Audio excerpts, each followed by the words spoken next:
サバフランスヴィンテージ名店若干曲がりましたけどいい소리 나니까 당황하지 마시고 100年経っても残るんですね。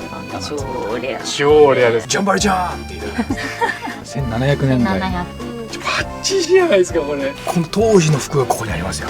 フラップ付き珍しいんですよ。ボタンブーツ見ていいですか。あ、ボタンブーツ50年代ぐらいのアンティークなんですけど、モールスキーにできたか皆さん分かりました。すごいですよ。初めて見た。すごい。フランス行きたくなりますね本当。오 샹젤리제. 여러분 안녕하십니까? 아기스타일 박탁하입니다. 오늘은 어디로 와 있죠? 교바시. 네, 겨우바시로 와 있습니다. 오늘 유럽의 빈티지를 주로 다루는 샵을 좀 가볼까 하는데요. 근데 유럽 빈티지 중에서도 특히 프렌치 빈티지를 다루는 그런 샵에 오늘은 가볼까 합니다. 일본에서도 이렇게 프렌치 빈티지만, 특히 또 레어 프렌치 빈티지만 다루는 샵은 되게 찾기가 힘들거든요. 제가 알기로도 거의 없어가지고 어떻게 보면은 유일무이한 좀 명점이라고 할까요? 네, 그런 샵에 오늘 가볼까 합니다. 자, 가볼까요? 바로 여기입니다. 마인벤더센 클래식스. 근데 여기가 동네 자체가 오래된 동네여서 그런 건지 매장까지 가는 엘리베이터부터 심상치 않습니다. 아, 보세요. 이 엘리베이터가 수동이에요. 수동. 타실 때 조심하셔야 되는 게, 일단 방법을 알려드릴게요. 저희가 맨 꼭대기로 갈 겁니다. 근데 5층까지밖에 안 가요. 근데 매장은 6층에 있어가지고 5층까지 갔다가 계단으로 하나 올라갈 겁니다. 그래서 이거를 한번 눌러요. 지금 내려가지고 있습니다. 네. 야, 나 처음 여기 와서 내가 깜짝 놀랐어. 이게 있는 게 되게 신기해. 이거. 문을 확실히 꽉 닫지 않으면은 이제 출발하지 않는다. 그렇게 써 있어요. 그래서 이거를 열어요. 이렇게 문이 있어요. 와우. 그래서 이거를 잡은 채로 또 이걸 열어요. 근데 이 소리 나니까 당황하지 마시고 이걸 잘 닫고 5층 여기 누르고, 오,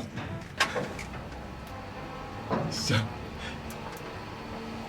도착하면 이거 열고, 그다음 이것도 열고. 무거워요 이게. 넣으시고 이거 내릴 때도 문을 닫아줘야 돼요.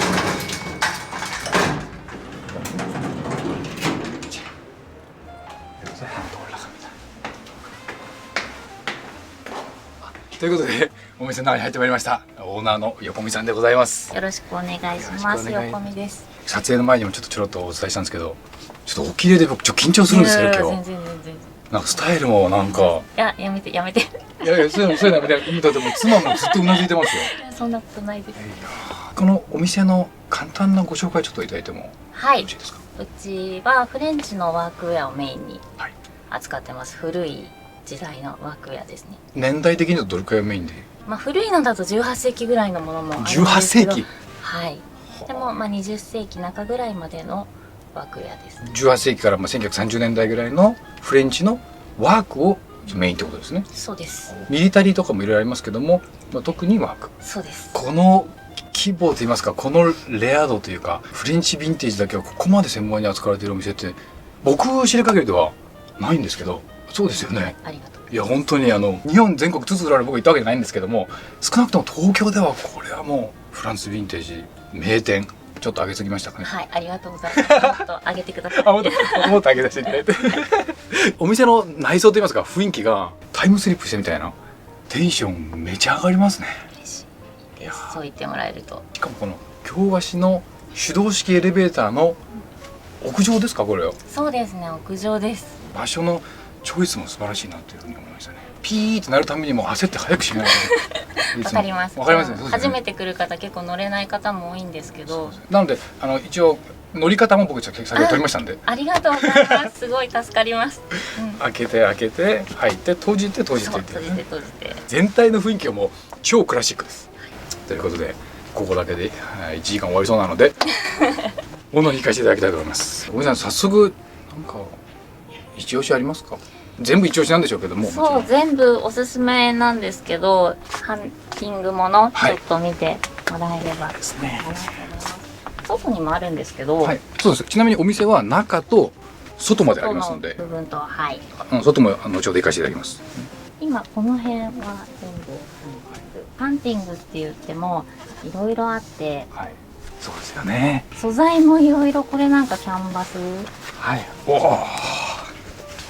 フレンチのハンティングのジャケット、コーデュロイもすごい骨太のやつイメージがありますけど、はいそう広いもあるんですけど、そうこのイメージ多分すごく強いと思うんですけど、まあいろんなタイプがあって、まあこれは冬ですよね。真冬系ですよね。うんでこれはこれはもうちょっと軽い感じで軽い感じコットンキャンバスだったり、このハンティングはやっぱりハンティングするのでボタンがそう動物ボタン動物ボタンはやっぱり有名ですね。ですよねいろんな素材があるんですけど、これはメタルだったり、はいこれ自体は50年代ぐらいのハンティングなんですけど、モン・サン・ミシェルのモン・サン・ミシェルだ、生地はこのとあるディクソン、はいうんの、生地でまあ、ハンティングで有名なここの、ダブルネームでついてますねこれはそうなん。ですね、年代にもよるんですけど、まあ、基本的にハンティングはこう袖がピボットスリーブっていう、ピボットスリーブ、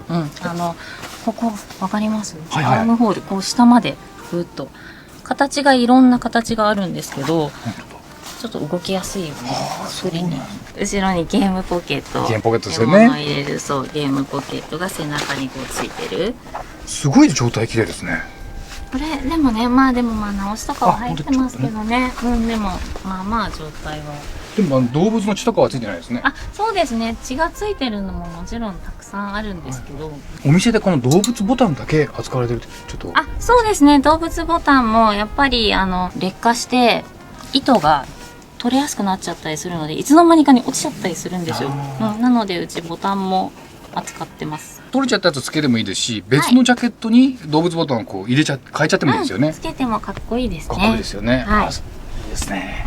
これとかはゲームキーパー、ハンティングホーンがメタルの刺繍で入ってるんですけど、これボタンもハンティングホーンのボタンがついてて、ゲームキーパーっていうのはハンティングするときにこう獲物を誘導中はそういうことですかね。誘導するのはまたビーターっていうのになってます。これになるんですけど、これビータースモップで、だからこれを着せて、まあ、貴族の人たちがちょっとあそこの動かしてくれよと、狐がなんかしないけど、そうですね、それを追いやったりするのがビーターで、まあゲームキーパーっていうのは、はいそのまあ全体的な管理をする人なんですけど、狩猟だけじゃなくってその狩猟に至るまでのその地域の動物はいの数とかそういうのも管理するような、じゃあ何かが増えたからじゃあそれは取ってもいいけど、取りすぎないようにとか、自然も管理していく人たち、そういう役割があったんですね。ゲームキーパーって結構重要な、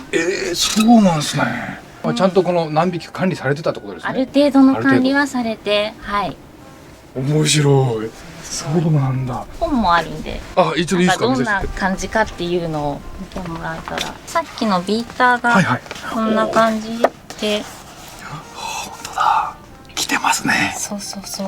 これを着てもう本当ウサギをこそううやって。そう、これはウサギを追いやってるところ。これ本当当時のあれですよね。フランスの。そう、これカタログ中か古い本なんですけど、19世紀の終わりから20世紀初期頃の本で、その昔のハンティングの説明というか、こんな感じ。書いてます。メルセハウスインセバラペスラポケスタポン。すごいフランス語出で。てました雰囲気が。面白い。この当時の服がここにありますよ。俺を見ると余計もっとこうなんていうんだろう、リアリティが出るっていうか。そうですね。こういうのを資料を読みながら古い服を見るっていうのが面白みの一つかなと思います。こういう人たちがこういう人たち着てこれをしてて、先ほどのビーターで追いやってたと。いやー素晴らしい。カバンとかもそのハンティング用のバッグっていろいろあるんですけど、例えばその木のバッグ、これですか？それもハンティング用で、それフェレットを入れて連れてくるんですけど、あ、ここに入れて。そう、フェレットを入れるので、穴が空気穴開いてるんですけど、通常はそれ革なんですよ。革で穴が開いてて、それに入れていくんですけど、これ珍しくって木のタイプで。じゃあ見ていいですか？はい。こんな初めて見た。そのフェレットを連れて行って、ウサギの穴とかにフェレット入れると、ウサギがびっくりして出てくるっていう。すごい。空気穴結構ワイルドに開けてますね。もうそうですね。バンバンバン入れて。でここに出して捕まえて入れて出てきたところをバン。これ初めて見た。面白。これ現代だったら何入れたらいいですかね。何でも入れましょう。でも鉛筆とか入れてくると取り出しやすいかもしれない。ね、ちっちゃいものはちょっと出ちゃうかもしれないですけど。そうですね。これ初めて見た。すごい。へえ。ハンティングのバッグがあるんですけど、はい。これは19世紀のハンティングバッグです。19世紀のハンティングバッグ。リネンのこういう網がついていて、フリンジがバーって、ついてるものです。これでちょっと借り行ってくるわよってこれちょっと欲しいなこれ42,800円、はい、でも100年経っても残るんですねやっぱいいものってそうですねこの状態で、はい、そうハンティングでもポケットのあるなしとかがあるんですけど、これベルジャルディニエールっていう、はい、ご存知ですか？百貨店ですね。そうです、もう今はないんですけど、ここの服はすごくいい服で有名なんですけど、世界最古の百貨店って言われてるんですけど、はい、まあそのベルジャルディニエールと多分ボンマルシェとどっちかなっていう感じで、はい。伊勢丹かまあ三越長近いみたいなまあそういうことですよね。はい。でこれはハンティングなんですけど、まあポケットはついてないけどハンティングジャケットなんですね。はい、バックポケットないものもあるんですね。もうあるんです。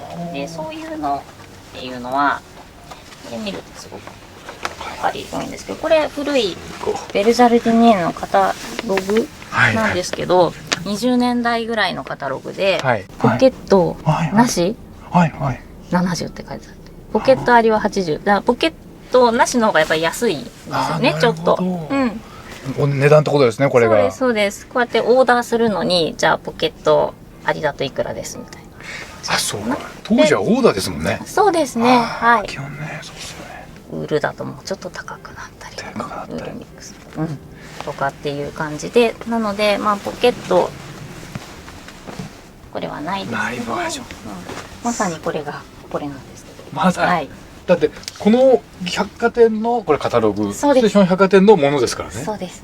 うわすごっ、この時代のつながってしまったでまあベルジャルディニエール結構まあ動物ボタンももちろんあるんですけど、角のボタンがつくことが多くて、これは角なんですね。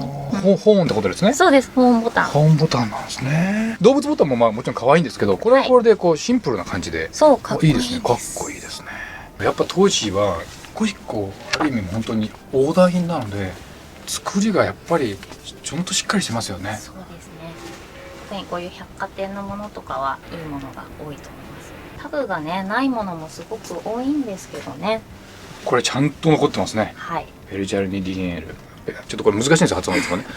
毎回噛みがちっていう。これ販売されてるんですね。そうです。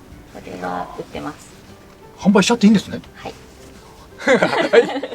1920年代。これ186,800円。これはレア。これ欲しいな。着てみていいですか。あ、いいですよ。100年の時を経て、ちょっと着させていただきます。大きいかな。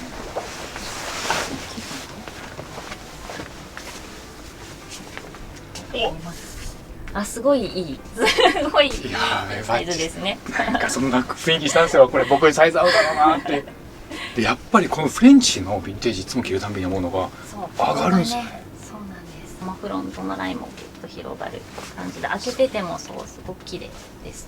このカットしてるこの部分、このカーブセクシーですね。なんかこういうちょっと色気がフレンチですよね。イギリスはちょっと男臭けれとしたら、フレンチはちょっとフェミニンな。そうですね。まさにそうだと思います。でここはグッと上がるので、ちょっとなんかこう背筋が伸びるっていうか、ピッとする感じですよね。ですね。バッチリじゃないですかこれ。わあ、当時も僕と同じ体験の人がいたんだな。いやー、やっぱフレンチっぽくちょっと丸みを帯びた感じのフレンチっぽい襟ですよね。ありがとうございます。はい。すごい。この直しがいっぱい入ってるようなもうパッチワークとか。これですか。そう。でこれ黒いモールスキンですごい薄い軽い感じのモールスキン。あ、本当だ。めちゃ薄いですね。これももしかしてこれも厚手な感じで、これは薄い。すごい薄手で、しかも7つボタンのタイプで。7つボタンって珍しいんですよ。あ、そうなんですね。そうなんです。6個でも珍しいんですけど、大体5個。大体5個なんですね。より強度が上がるんですかね。なんでそのとまあまあ、なんかとりあえず7個でことですね。はいすいません。ラッキーセブンってことで。あ、それいいかも。あ、これいいかもしれない。それどうぞ採用してください。ガンガン使ったからこう薄くなったっていうことなんか本来こういう。もともとの生地が薄いですね、これは。2、30年代ぐらいとか薄い薄い生地が。このブラックモルスキンもやっぱいろいろヴィンテージショップで見ますけど、この薄さはやっぱ珍しいですね。ね、だからその分いろいろこう、なんて言うんだろう。お直しがバンバン効いてる。使い込んで、またでもその物がない時代だったりしたので、はいこう直しながら着てるこの感じがまたね、いいですよね。そうなんです。この直しながら長く着るやっぱ精神っていうのはやっぱ重要ですね、どの時代でも。もし購入された方は孫の代まで継がしていっていただければと。これもやっぱり超レアですね。7つボタン7つボタン超レア。超レアですね。はい。 18万9500円。はい。これとかすごいんですよ、パッチワークが。これ何シャツですか？これいわゆるグランパシャツって呼ばれるようなものなんですけど、もうすごい穴とか開いてますけどね、こんなに直されてるのって珍しくって。本当だ。グランパってだけだけど、まあおじいちゃんが着てそうなシャツって意味ですよね。おじいちゃんの時代のシャツ、時代のシャツ。うんああ。そうだから当時はまあ一般の人たちが、まあ、作業着とかに着てたんですか普ね。通にシャツはもう肌着みたいな感じなので普通に着たものなんですけど、もうその辺に多分ある布で直してるんで、いろんな布が使われてるんですよ。これデザインじゃないんですよ。本当に直して使ってたんです、当時の人が。すごっ。本当だ。すごい19世紀とかのいい布を使ってたり。グランパシャツですけど、グランマーが直してくれたかもしれないですね。あ、そうかもしれない。なんか愛情を感じますね。そうですよね。この一着でストーリーがいろいろこはい。う想像がなんかイマジネーションが膨らみますね。だから当時はこの下着の代わりにシャツを長いの着てこそうですうやってたっていう。だからちょっと長いんですよね。そうなんです。これすみません、年代のどれくらいですか？これ1920、30年代。 1920年代。ちょっとから表示見ていいですか？あ、これは販売されてないですよね。これ販売してないんですけど、今でも復刻版とかは安くで売ってるんで、あ古いのはちょっとするんですけど。本当の資料ですよこれ。当時の。いやー、ボタンブーツ見ていいですか？あ、ボタンブーツどうぞどうぞ。これ女性レディースものですねこれ。これどっちかな、これ古いメンズの靴ってこういうああ、ちょっと角度のもあったりするんで。なんですね。でもいつもこのヴィンテージのブーツ見て思うの、これどうやって履いたのってぐらい細いですよね。細いですね。僕が聞いたのは当時のやっぱ貴族とかは足がちっちゃいのがやっぱステータスっていう。骨が変わるぐらいまで細いの履いたりっていう話は聞くんですけど、まあそれはすごい古い時代なのかな。僕も実は昔の当時の20年代ぐらいのボタンブーツ持ってたんですよ。はい。でもこれ履くときになんていうんですか、棒みたいなやつでこうボタンフボタンッフックで。クがあった方が履きやすいですよね。でもあまりにも手間がかかったので手放してしまいました。あーもったいない。なかなかいいサイズ出てこないんですよね。そうなんですよ。でも履く機会があんまなくて、しょうがないですしょうがね。ないですね。これもさっきのベルジャルディニエールのものなんですけど、はいはい。ワーク用のスモックっていう感じですかね。これ先ほどの何ですか、あれとは違うんですよね。あれとは違います。違いますよねハンティングではなくて、普通にワーク。ワークの。白っぽいものとかエクリュの色のものっていうのはワークの中でも石工とか彫刻関係の人とか、あとは粉物扱う人とか、はいはい。なんか白いもの。白いもの。白い粉物。粉物。白物で怖いものでちょっと大丈夫かなって。結構袖にね痛みがあるので、なんかそういう仕事してた人。ああ、だからここはよく擦れる人ってことですね。そうですね。でこのなんかこのギャザーっていうか、これまたやっぱおしゃれですよね。そうですね。肩にしっかりヨークが入って、首周りにはギャザーがたっぷり。たっぷりですよね。だからこうバッと広がる感じですよね。そうですね。布状たっぷり使ってます。いやこれはすごいレアでー、すね。すごいレアですよね。18万5000円。同じような、まあスモックっていうのかな、はいこういう感じのだとビヨードって呼ばれる。美容。これはどういう時に？これは家畜を扱う人たちが着るワークウェアなんですけど、すごい細いリネンの糸を高密度に持ってるのでちょっとすごいプルプルで本当だ。動物の毛がつきにくいような素材なるほどになってます。考えられてるんですね。そうなんです。でこれインディゴリネンなんですけど、すごいたっぷりギャザーがたっぷりです入っね。ていて、ジャケットとかの上に汚れよけとして羽織るので。メンズですよね。メンズです。メンズですよね。そうです。この生地感、フレンチっぽい、なんかすごい。いやー、これを羽織って作業してたんですよ。うちらもこれ羽織って編集するか。ちょっとおしゃれすぎるよね。ここにポケットもあって、あ、これポケットじゃなくて、通常ポケットなんですけど、これはね飾り。あ、飾りなんですこれはね。飾りですね。わざわざ飾りで両サイドにつけたんですね。ね、なんかポケット作るのはめんどくさかったんですか。そういう事情もあるかもしれないですね。ね。ボージョンありますか、ジャケットも。わこの辺とかこういうかぶりのタイプ。これはねリネン。完全リネン。リネン。リネン。これもリネンです。はい。これだけどミリタリーってことですよね。ミリタリーです。ミリタリーもちょこっとだけ扱ってます。これも軍服の上にガバッと羽織って作業着みたいな作業着感じですよね。ですね。はい。軍の作業でちゃんと後ろ絞れるようになってますね。そうなんです。これどうしてこんな綺麗な状態で残ってるんいい状ですね。態ですね。これもレア。ボージョン。いやー、ちょっと今日帰ったらレ・ミゼラブル見ようぜ、本当。見たくなる。いやー、すごい、これ。極レアが、すっとここにありますからね。この辺はマキニョンコードとかって呼ばれるようなインディゴリネンですね。これも。これマキニョン、芭蕉が着てた。芭蕉って言われるんですけど、やっぱり同じようなタイプです。家畜を扱う人たちが着たもの。これもプルプルの。プルプルですね。これちょっと見ていいですか。同じようなタイプ。ちょっとこれデニムっぽくて変わってますね。あ、本当だ。一枚一枚全然生地感とか微妙なディティールも違うので、本当ですね。それを見るのも面白い。うわー、この肌触り、ひんやり肌触り、プルプル感がすごい気持ちいい。気持ちいい。山さん、これちょっと羽織っていいですか。はい。声が小さくなります。ここまで。生地が柔らかいのでね。柔らかいですね。感じる。あ、これ大盛りネイルか。あ、そうです。これもリネルの。もうネイルですよ。お、貫通ポケットなんですね。そう、両方あるんです。貫通ポケットと普通のポケットと。本当だ。やっぱり基本的に汚れよけなので、中に手が届くようにはできてます。なるほど。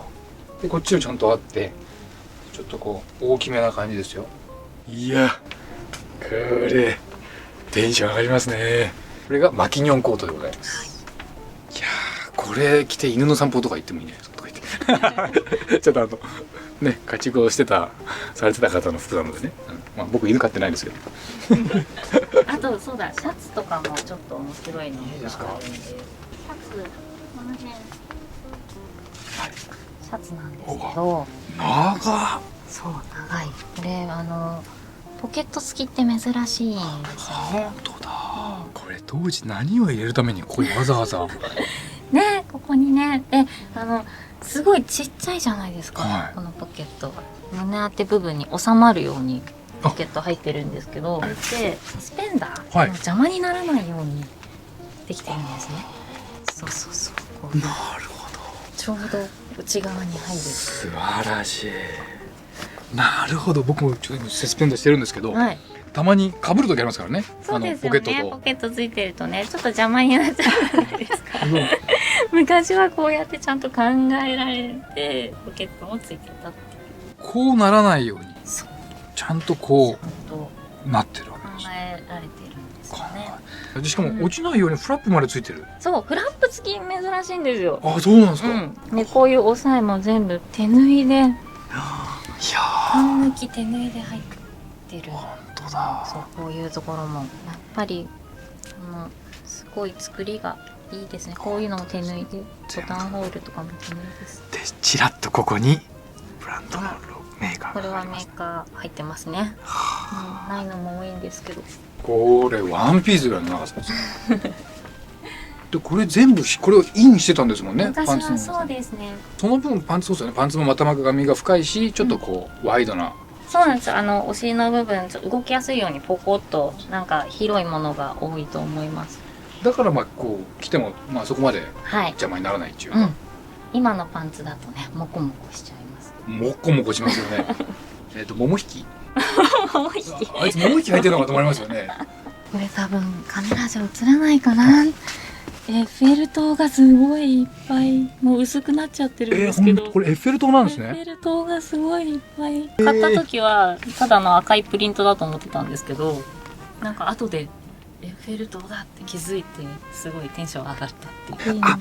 赤の点じゃなくて横ですね。そう、横なんです。青くエッフェル塔がいっこれぱい入ってるんですよ。確かにこれ見つけたらびっくりしますね。20世紀初期頃ですね。20世紀初期頃。 10年ぐらい経って。ギャザーの入り方すごくないですかこれ。パパパパパパパこういうシャツがこうさーっとこちらにありますからね。そうですね。うん。あとベストいいですか。ベスト、はい。横見さんこれってあれですか、サーバントジャケットですか。サーバントじゃなくて、それは普通にジレジャケットって感じで、上にまたコーデュロイのジャケット着て、インナージャケットみたいな感じになるんですけど。この上にさらにジャケットを着て、そうですね。だからベストと合体してる感じですもんね。そうです。袖が。これちょっと見ていいですか。これ、ポケットがはい。多いんですよ、6個。 6個。 6ポケットが珍しくって、本当は多分ね、フラップついてたんですよね。それがもう取れちゃってて。この跡が見えますね。残念なんですけど、そう。これちょっと着ていいですか。はい。ああ、かっこいい。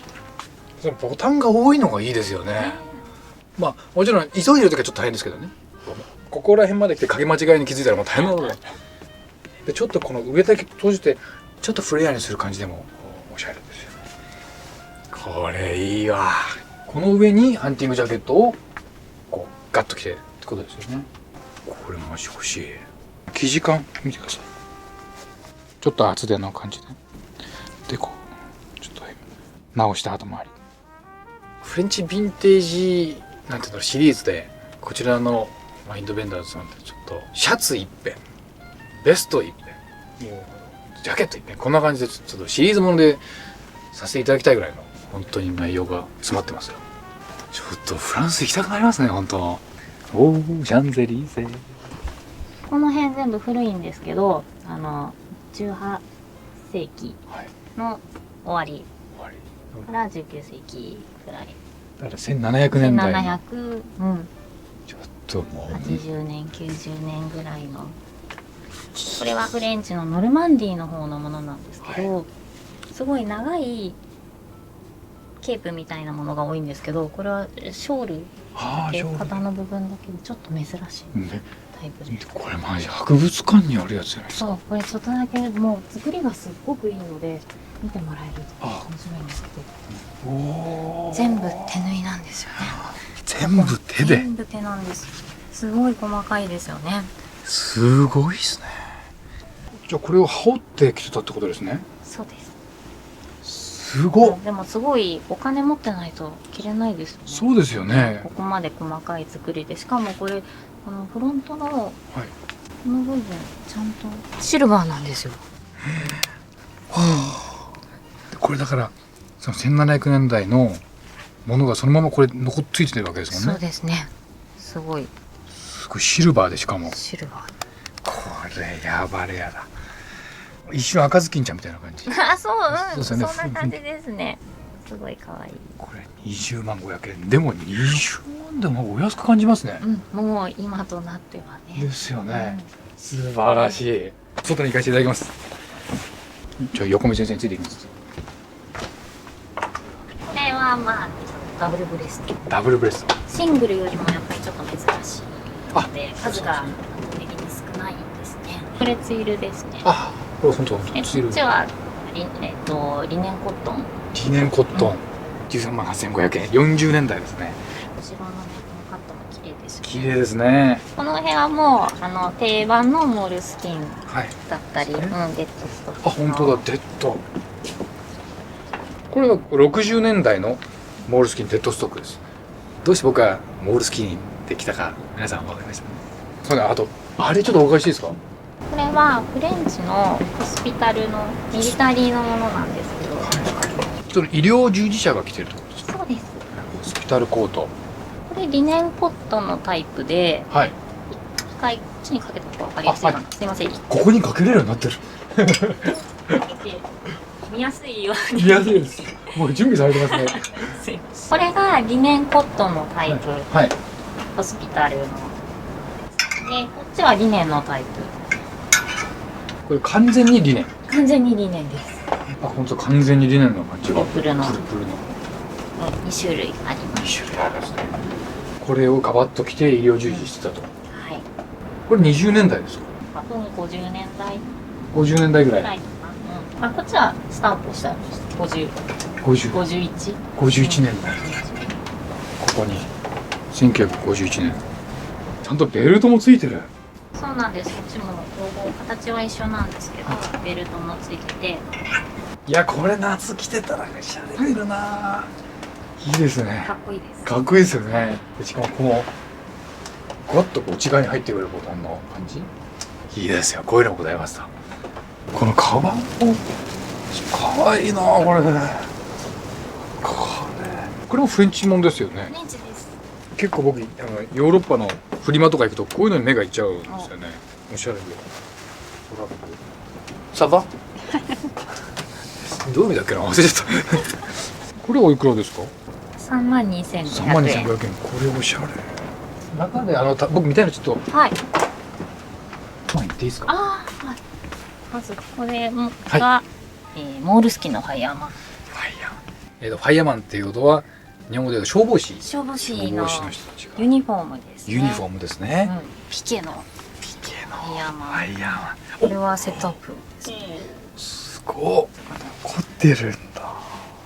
なかなかね、セットで出てくることは少ないんですけど。ですね。しかも外側についてるんだね、やっぱり。サスペンダーボタン。うん、これサスペンダーボタンとあとあれ、両方ベルトループも。そうベルトループも両方ついてますね。でやっぱりフレンチのパンツにはこのフックがちゃんとあるんですよ。これね、これフランスのこのちょっとこだわりですよね。これなんかそうですね。あとこの辺はインディゴリネンのファイヤーマン。インディゴリネンのファイヤーマン。すごい。これはね、すごい装飾がすっごい凝ってますね。めちゃ凝ってますね。これファイヤーマンでも結構位の高い人じゃないですかこれ。うん、どうなんだろどうなんですかね。じゃないとこんなおしゃれなの着まず火消しに行くのに、これ着て火消しに行けないですよ。もったいなくてこれ燃えちゃうんじゃないかと思って。でしかもちょっと真ん中じゃないですね、ボタンが。そう。位置がちょっとこっちに入ってますよね。面白い。でその最後にこれはダブルのファイヤー。ダブルのファイヤーマン。すごい。このファイヤーマンだけで4つも出てくる。これもインディゴリネンですね。これインディゴリネン。色が綺麗に抜けてそう。綺麗な色合いですね。そうなんです。またここもね、なんかちょっとグリーンっぽいあ、本当だ。これベロアですかね。色がです。これいい。本当に消防士が本当に来てたのかなと思っちゃう。将軍が来てたみたいな感じしません？本当に。順番に何年代ですか？この辺は19世紀。はい。これは多分20世紀初期ぐらいまでですね。 20世紀初期。 19世紀その辺は40年代ぐらいかな。3、40年代。3、40年代で、これが20世紀初期ぐらいですね。20世紀初期ぐらい。でも30年代ぐらいまでですかね。すごいですよ。